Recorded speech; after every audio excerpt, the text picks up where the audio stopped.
Well, good morning, ladies and gentlemen. Thank you for joining us today.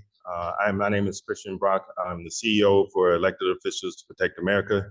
We're a network of current and former lawmakers at both state and local level.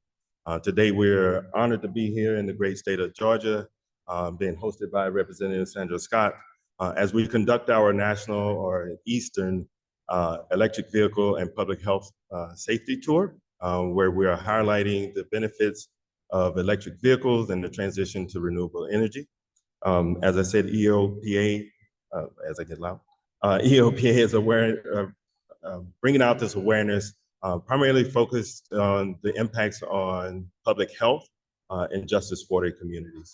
Today, we'll have a few speakers with us today that I'm, again, honored to be with.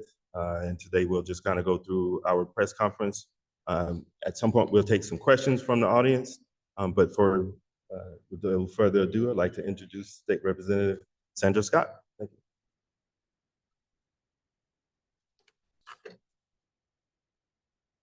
Good morning.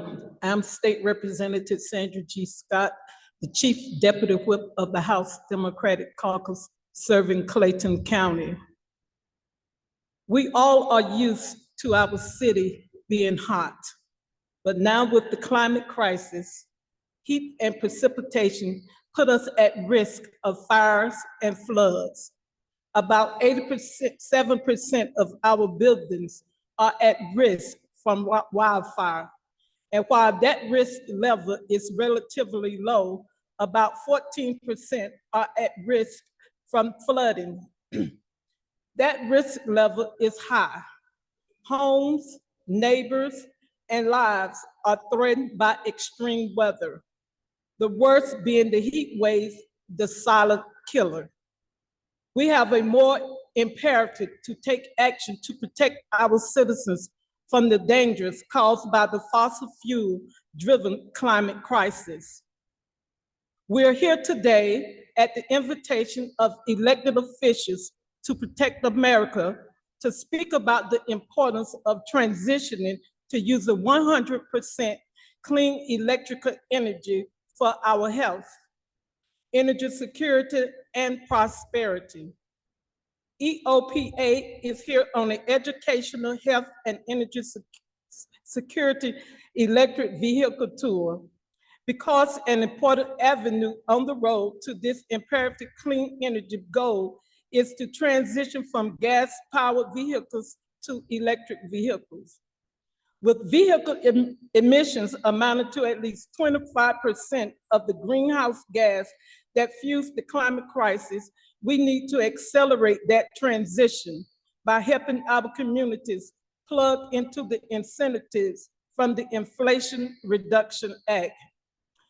The EPA's new clean vehicle emissions will help environmental justice communities that are disproportionately impacted by the deadly air pollution children breathe in every day of their lives, solely because their zip codes are in neighborhoods located next to highways or near manufacturing and or shipping facilities. Just cleaning up this air pollution has the potential of stopping these illnesses before they happen.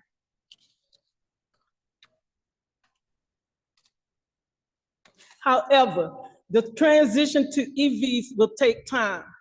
That's why the Environmental Protection Agency new vehicle emission standards are critical as a bridge on the road to a zero emissions future and a more just world. I'd like to take this opportunity to thank Senator Ossoff and Senator Warnock for championing the EPA vehicle standards. I know they'll oppose any attempts to roll back these life-saving rules. I urge Congress to uphold these EPA strong vehicle emissions standards for the future of all our children and the planet. Estimates show that transitioning to zero emission trucks could save nearly 67,000 lives and prevent premature deaths and chronic respiratory illnesses, particularly in Justice 40 communities. The fossil fuel industry has neglected public health across the state and held back clean energy production for too long. The state, nation, and world will be positively impacted by the transition to EVs and more clean energy production, both which are happening. In 2022, Georgia had 70,400 registered electric vehicles, a 48% increase from the 47,600 EVs in 2021. Drivers are saving money too. Switching to an electric pickup truck potentially saves them over $1,700 per year in fuel and maintenance costs compared to a gasoline-powered truck. Drivers of smaller electric cars are saving over $1,200 per year. Thank you. Thank you, Representative. As I said, we got some great speakers today, and our next speaker is Representative Shelly Hutchinson, representing District 106. Thank you. My name is Shelly Hutchinson. I'm State Representative for parts of Gwinnett County, House District 106. And I'm here to talk about the joys of electric vehicle ownership. I just bought an electric vehicle this year in January. And the experience of driving one has been the best experience I've ever had driving a car. I've never driven. Now, I have to say I'm the daughter of a mechanic. So all of my life, I always drove cars that was left over at my dad's shop. So I always drove raggedy cars. So me being impressed with this one may not be as high of a compliment as some people think. But riding the car, I just found out recently that an electric vehicle makes no sound at all. So it's a federal regulation that there's an it's a artificial noise that's inserted in the car so that you can hear it move back up, that you know that something is coming. I'm just blown away by the technology every day. And having to drive past gas stations and not care about what the gas price is the best feeling a driver could possibly have. Not paying for gas, not paying for oil changes because there's no oil, or spark plugs because there's no spark plugs. I have a charger at my house. It was a few $100s to install. When I bought the car, the cars were deeply discounted. And where I bought my car, the $7,500 tax credit was taken off the purchase price of the car. So it just made so much sense to buy this car.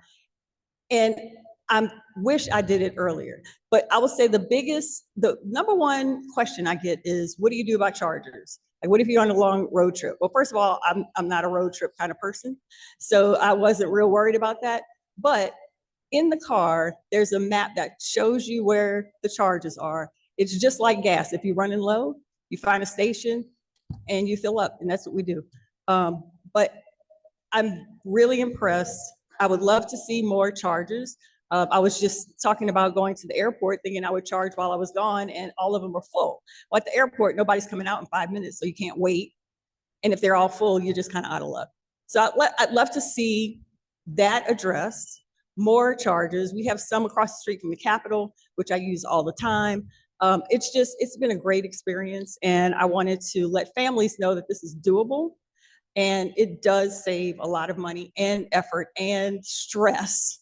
When you know it's time for an oil change, brake pads, and all of this, we just don't have to do that in an electric car. So I would encourage anyone to at least look into it, see if it makes sense for your family, because it certainly made sense for mine. Thank you.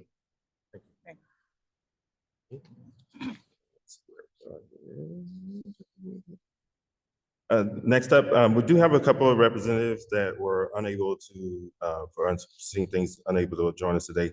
So State Representatives Kim Schofield of District 63 was unable to join us, but she did provide us with a statement that I would like to read to you now. So a quote from State Representative Kim Schofield. We're beginning to discover that electric vehicles, or EVs, can offer significant health benefits by reducing tailpipe pollution which is linked to asthma, respiratory disease, stroke, heart attack, cancers, and premature death. The Inflation Reduction Act, or IRA, provides incentives for climate initiatives that support environmental justice communities, often situated near highways by cutting down harmful emissions. In addition, this is a human rights issue of requiring bipartisan support, and I believe by advancing towards zero emission vehicles, we can improve the quality of the lives of the many and prevent, I want to get her quote correct here, prevent the chronic respiratory illnesses that particularly impact justice for the communities by paving the way for a healthier and equitable future. And that's a quote from State Representative Kim Schofield of District 63. Thank you. Next, I have Sheriff LaVon Allen of Clayton County. Thanks. Good morning. I'm Sheriff LaVon Allen, Sheriff of Clayton County, and I'm here to let you know, not only am I here to speak about it, I am showing you that I am about it. Last year, I purchased over $3 million worth of electric vehicles. I have taken my fleet from almost 50% all electric. And my goal in the future is to have the first electric patrol cars in Clayton County, with companies like Rivian and Hyundai and Tesla all coming to Georgia and making an imprint and push on EVs. Hey, let's move with the future. Last year, I wanted to set out to figure out how can I bring up employment at the Clayton County Sheriff's Office when all across Georgia, all industries were suffering from vacancies.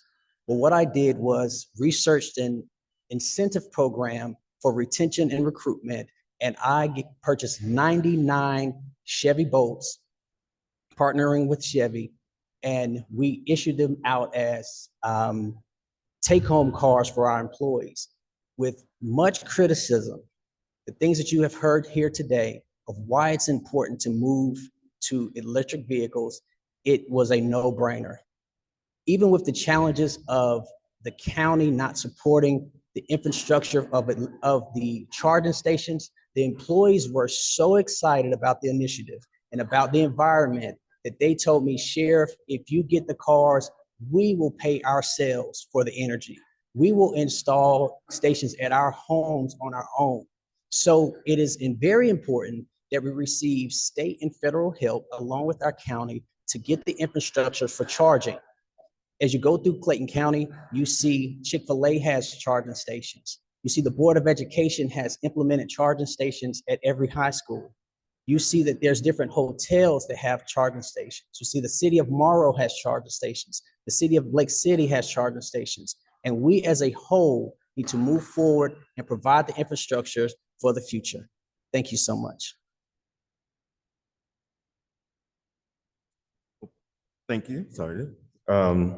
Next up, I have Kate Kruk, former Vice President of School Board member of Shalamont City Central School District. Thank you. Thank you so much for having me today. As Christian said, I am a retired school board member after 6 years of service. I'm also a member of a kinship family and an EV driver for almost a decade. I currently serve on the board of directors for the National Electric Vehicle Association, and I am the partner and engagement director for Linkwell.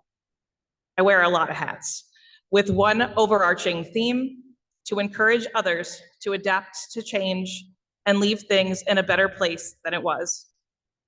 When it comes to EVs, I've been driving change since 2015, when I bought my first 100% electric Chevy Spark.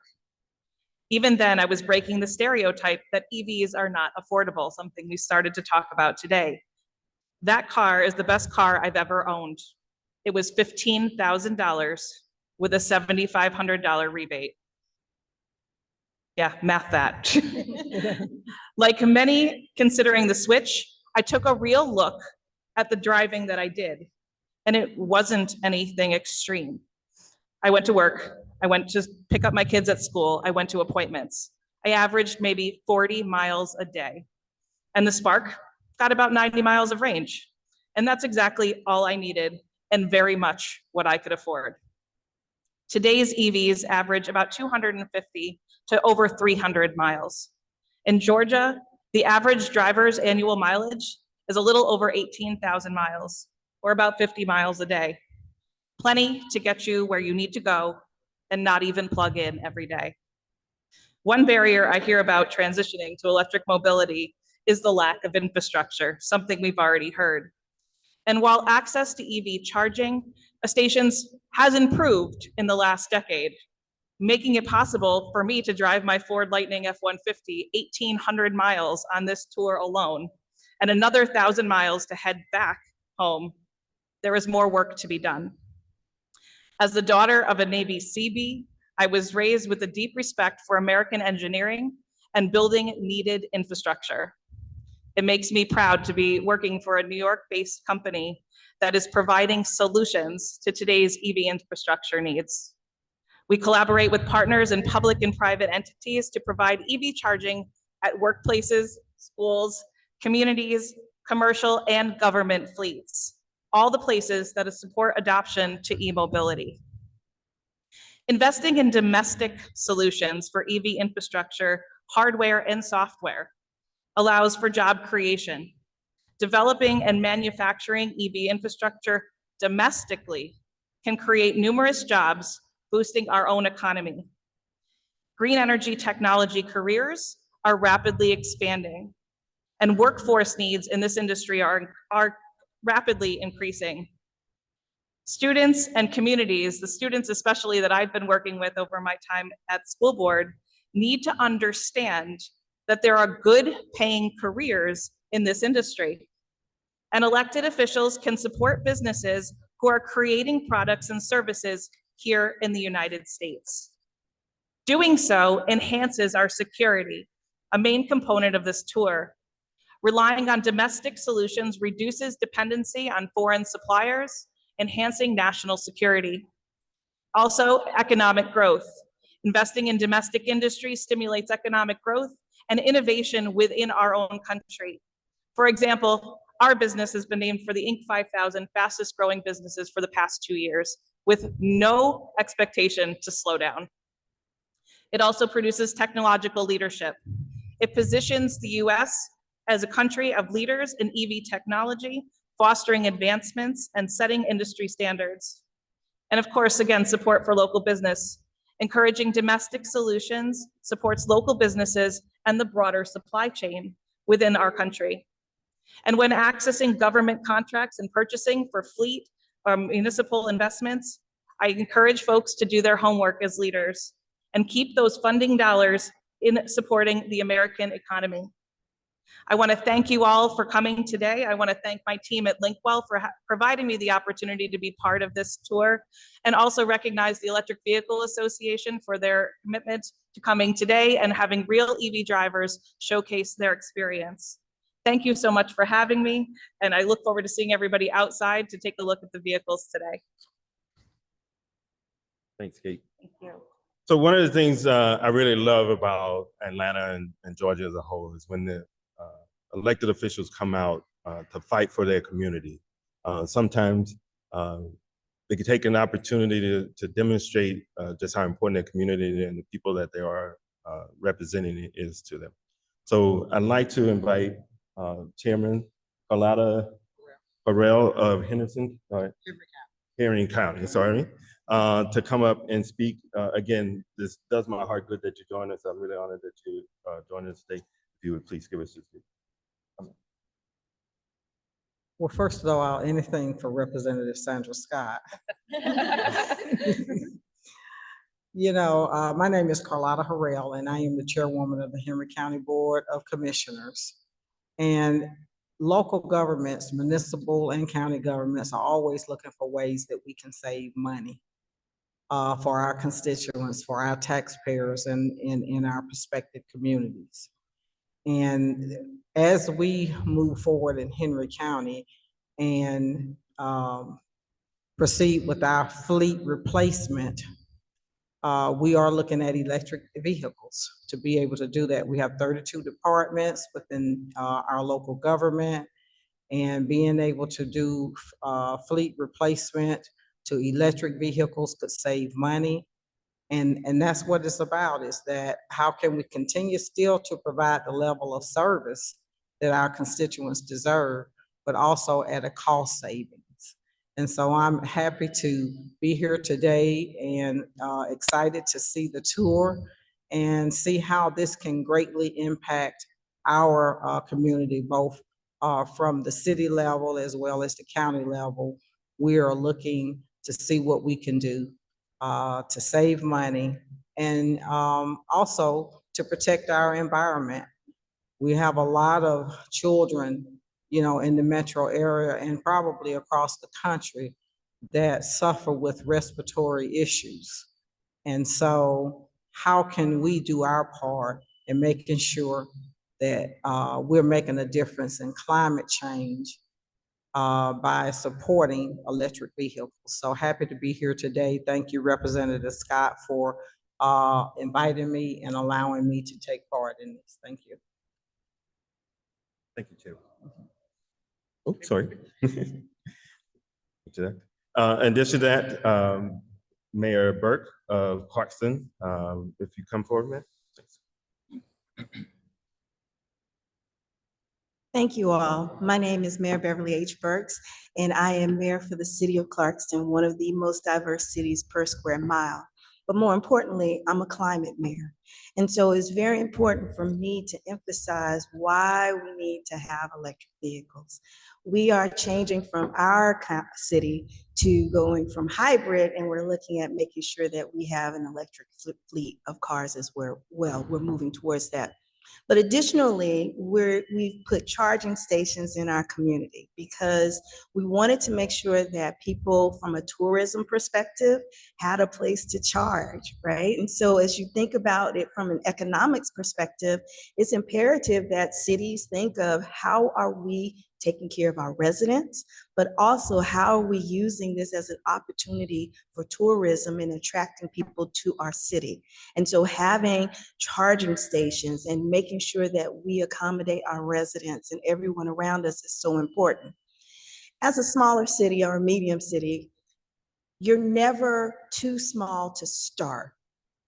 And that's the point that I want to emphasize by being here, is that everything that we do matters. Everything that we do to reduce our carbon footprint is essential for us to make a difference. And so being a mayor in Georgia, being a climate mayor, is very important that we emphasize that you can start small. It doesn't have to be a drastic change, but every little piece that we collectively do, we are saving our environment. And so I look sometimes and see how cars over periods of time are eroding our shrubbery, our trees, because of the exhaust. We're tearing down our tree canopies and everything that's essential to our community.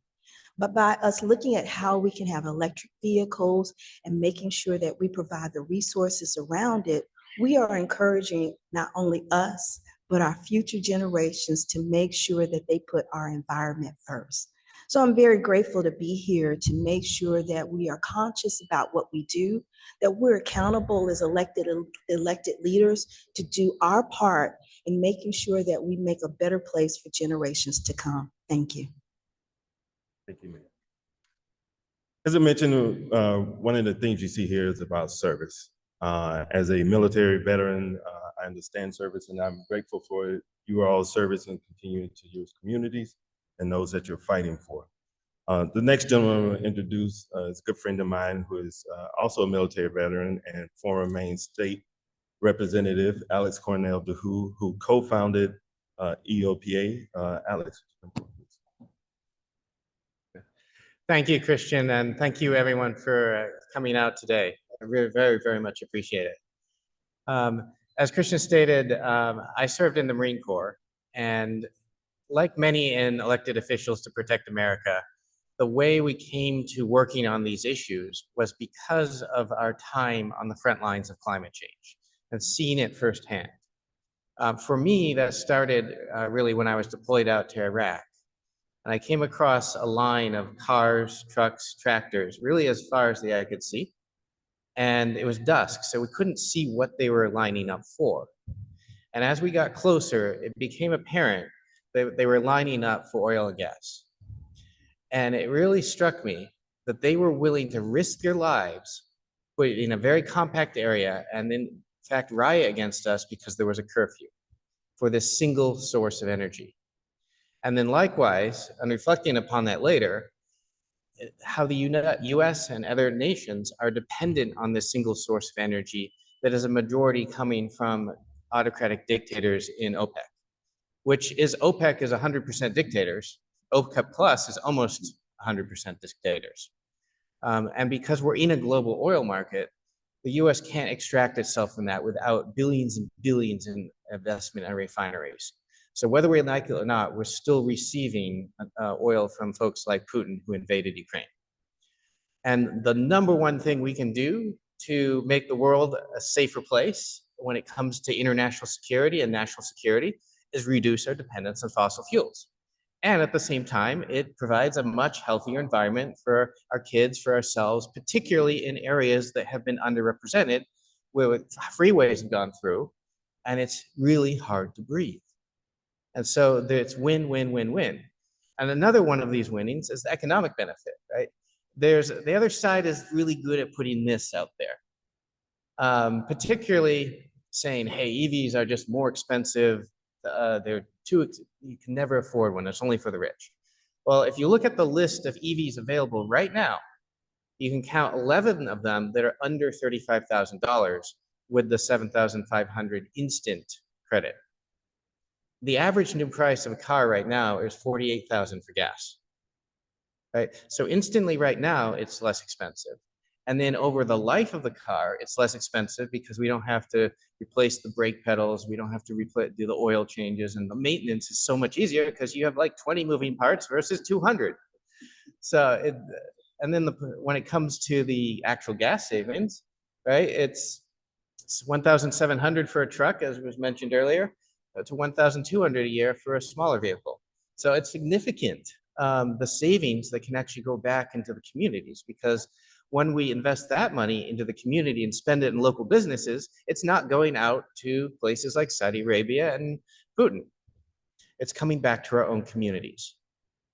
The other interesting myth out there is that electric cars burn up, which is really fascinating because the other gas cars literally function by small explosions. It makes sense when you look at the transportation data that a gas car is 100 times more likely to catch fire than an EV.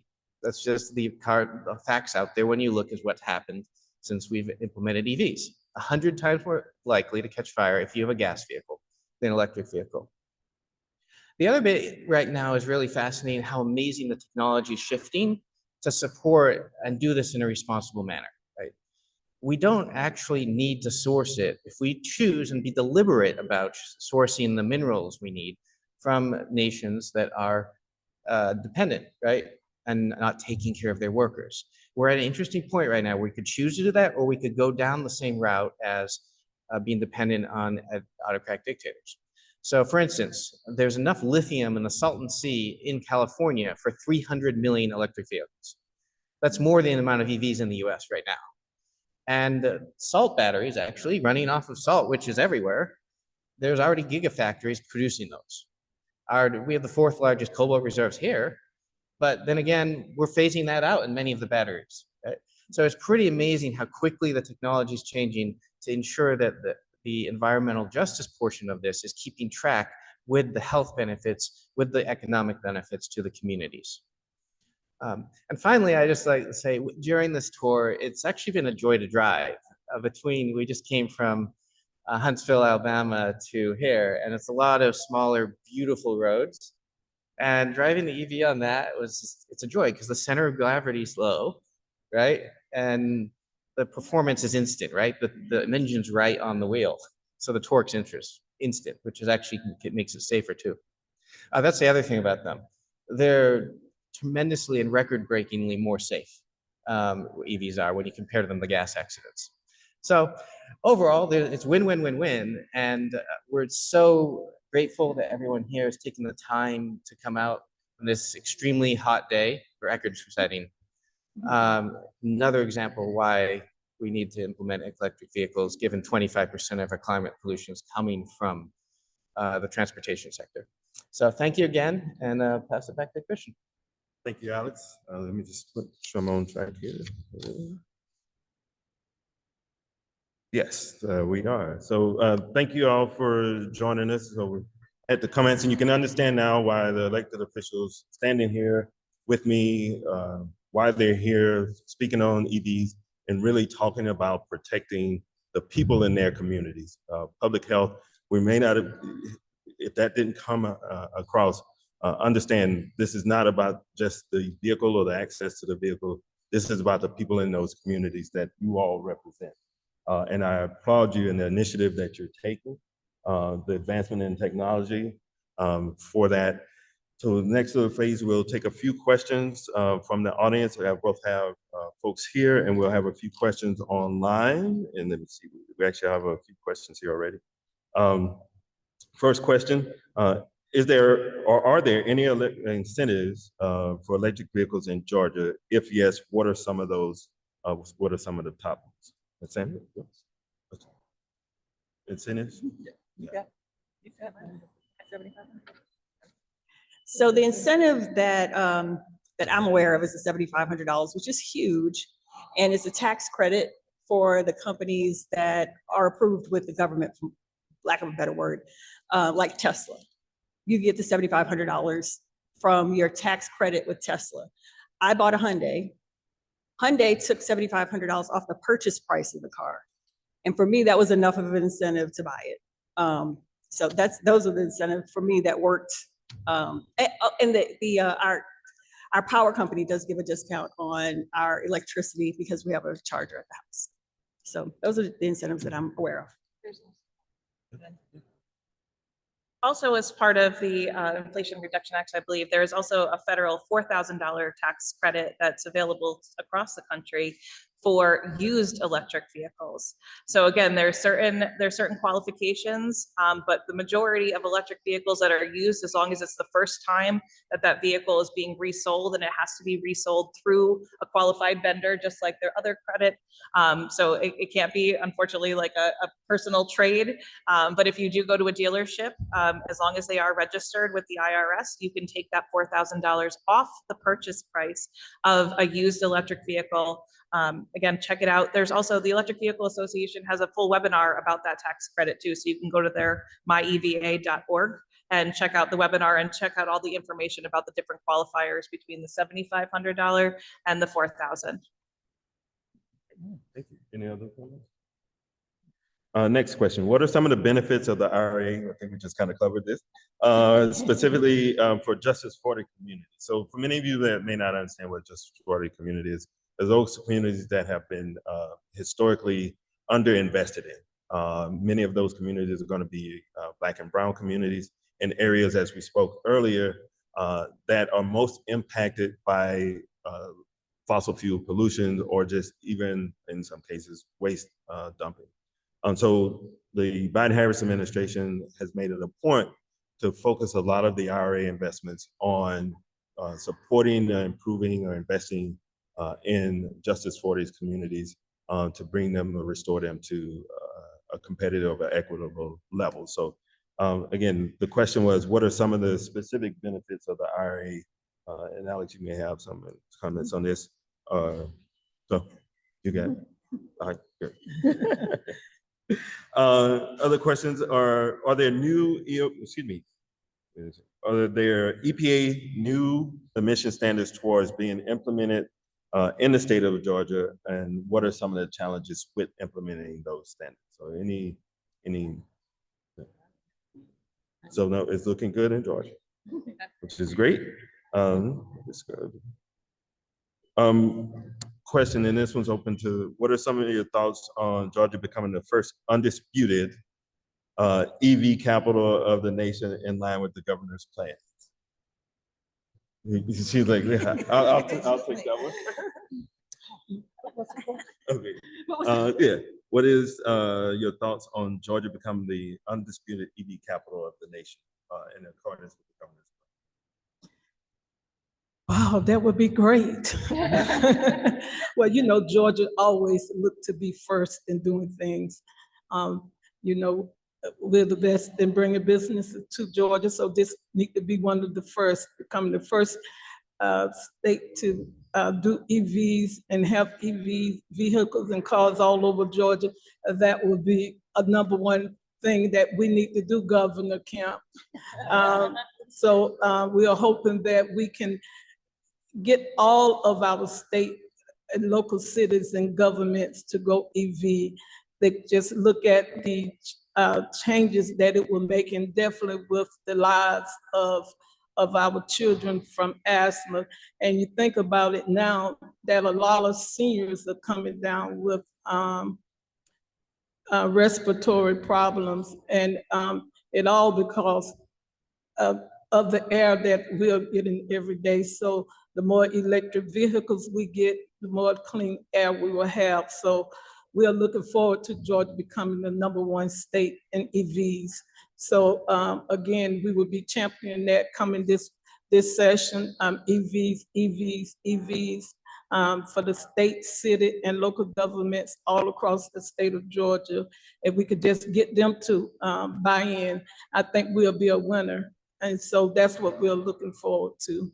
You know, that each city and each county can do their own, but we like for the state to join and come on board with them and making it Georgia the #1 state to do business and the #1 state for EVs. Thank you. Okay, so a few of these look a bit similar. So I'll call on Audible here and kind of ask a question. So we're talking electric vehicles, which move us to more clean, renewable energy. So this one I'll open up to you all. What are some of the other related projects that you're seeing within your districts, within your communities, that could benefit from both state, federal, or even local investment that supports the advancement not only of clean energy or renewable energy, but really addressing the needs of your community? When we speak about Justice 40 communities, what are some of the projects or things that you've identified in your districts? And that's open. I'll open that to anyone who would like. Sweet. I'm very happy to say that as a city of 14,537, give or take, you know, we were granted $1 million for our Safe Streets for All grant. And that was to make sure that we made infrastructure changes for our community. And so as you're looking at that infrastructure bill, it is not only how are we addressing issues in terms of electric vehicles, but the entire infrastructure as a whole. And so as we make modifications and changes to it, and my community is a pedestrian community. We take a lot of walks. We also received over $300,000 for our Greenway project. So my focus as a city is to make sure that we leverage our trails, our parks, so that our community is a walkable community. And in doing so, we're helping the environment. So all of these things are a collaboration of how do we improve and reduce our carbon footprint. So as I stand with you, it's a reminder, again, it doesn't matter how large our city is or how small it is the steps that you are willing to take to be bold in making sure that you make a difference in your community. So we are really leveraging our infrastructure bill to find those grants, and I encourage other cities to find those grants that fit within your community's requirements and needs. I'm an opportunity zone. And so as an opportunity zone, I have a very large immigrant and refugee population in my community. telling that story of how we're trying to reduce our carbon footprint, letting people understand that we're encouraging our residents to use pedestrian walkways. That's a story not only in my city, but cities across Georgia and the United States. And so I encourage everyone as elected officials and as residents to make sure you're holding us accountable to do our part to make sure that we are environmentally friendly. Thank you, Mayor. Let's see. Question for you, Sheriff. How much better are EVs or for your patrol cars? It says how much better are EVs for your patrol cars over the ICE vehicles? What are you experiencing there? So my initial push was for administrative staff, and we didn't. Going into the future, we're going to go with the patrol vehicles. But I personally own an electric vehicle, and I purchased that vehicle December of 2019. And today I have about 50,000 miles on it, and I'm just now about to do brakes since December of 2019. I've purchased tires one set of tires since 2019. And of course, I've had no oil changes. And the only thing you do is windshield wiper fluid, brakes, and tires. That's it. You don't have to worry about anything else. And it's covered on an 8-year manufacturer warranty for anything else that goes wrong within that time period. So I know without a shadow of a doubt that there will be a cost savings with our fleet moving forward. I think might be running short on time here. Any other questions from the audience? I see the mayor of Forest Park has joined us. Thank you, ma'am, for joining us. We appreciate you coming out. Would you like to give comments? No, she's like, no. I understand. No. I do appreciate you joining us. As I said, we're elected officials to protect America. We're a network of state and local elected officials, like many here, who are standing for and fighting for our communities. What? Okay, well, come on in, please. I stand corrected. Right, come on in, man. So good morning, everyone. On behalf of the governing body and north of 19,000 residents of the great city of Forest Park, I bring greetings to each and every one of you. Now, I will be completely transparent that I've been a little bit slow to get on the EV movement. However, anytime there's an opportunity to learn more about anything that can enhance the community, that can sustain the environment, I am willing to learn and to bring to my constituents. So that is why I am here today, to learn what I can from the subject matter experts, if you will, and so I could take this back to my community, all with the intent to fostering a better, more progressive Forest Park. Thank you. Good morning, I'm State Senator Gail Davenport. We all want a healthy environment. We want to make sure that we tell people about electric cars. And I just heard the sheriff say that he has saved so much money. I need to do that right away and get an electric car. But we want to help. We have so many health issues, and many of you may not have that many, but there are some of us who have a lot, and we want to make sure that the environment is safe. And we need awareness about this fossil fuel and make sure that we have a good, healthy environment. What people want, what my constituents say they want always, is a good quality of life. And so we must make sure that we have that, and then that infrastructure is so important, and we must take care of that. We have our mayors. I represent portions of Clayton County and portions of DeKalb County, and we have mayors today and all across Clayton County who say that they're going to do their part in making sure that that happens. Thank you so much, Representative Scott, for being here and for calling this and for bringing the attention and the awareness for our constituents. Thank you very much. Hello, I'm Representative Viola Davis, and I serve House District 87.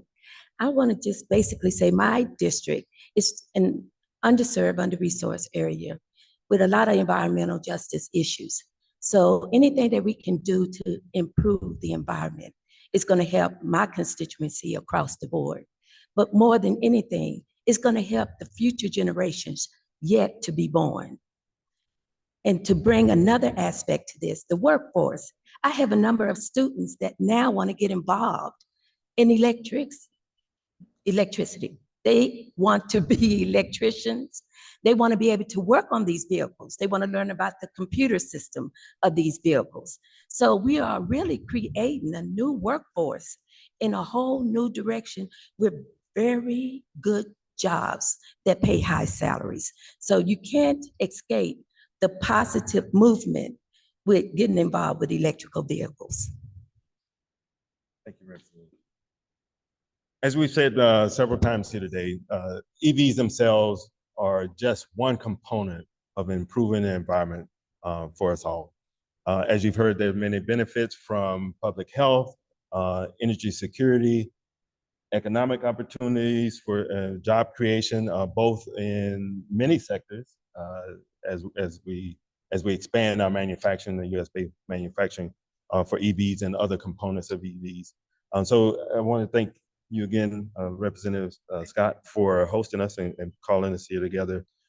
This event is a combination of this press conference, and we also have a demonstration, hands-on demonstration for vehicles outside, an opportunity for the representatives here to learn more about EVs and the expansion of access, both in charging infrastructure and even fleet conversion where appropriate and available, and how there are partners out here like Linkwell that are willing to help with that expansion. And so we do like to thank you again for supporting us. We all call on both the governor and the Biden-Harris administration to continue to support the expansion of renewable energy and investing in things like offshore wind, electric vehicles, and other technologies that fight for or improve our environmental protection and supporting our communities to develop. Thank you all for joining us. For those of you who are in the audience and like to get your hands on, I'll have an opportunity to look at some of the electric vehicles we have. We'll be just outside down the hill. Thank you.